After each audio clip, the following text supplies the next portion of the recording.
Right, so for this week, a product that probably every commercial fisherman ever is a bait that people use all the time, and that's expanders.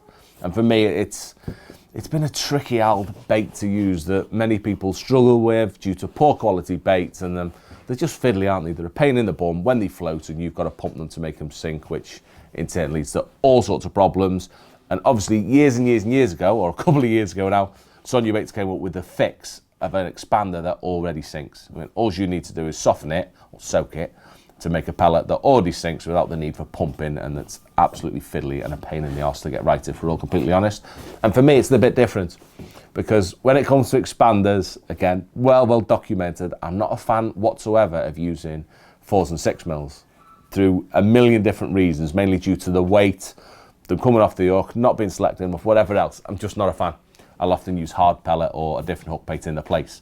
But when I do use them, however, is either for my winter skimmer fishing that has been massive this winter just gone, in the 2 mil size, that is really tricky. What you find with a 2 mil pellet, if you try and pump them, then in turn it breaks the grain up, which makes them a bit nasty, and they're an absolute nightmare to keep on those really light gauge wire hooks that I need when I'm fishing for skimmers. So instead, just softening them up, good to go. I tend to do them the night before.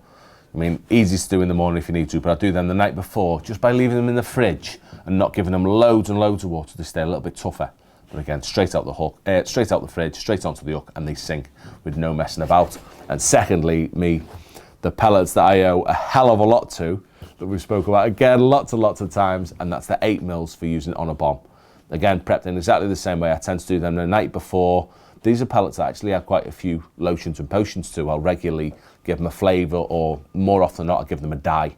I do myself a batch of red, a batch of yellow, and a batch of natural plain, whatever you want to call it.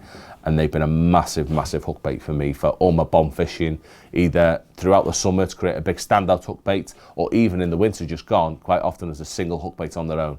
Something different from the norm, but a mega easy to prepare expander pellet that, say, just makes one of them fiddly jobs a little bit easier.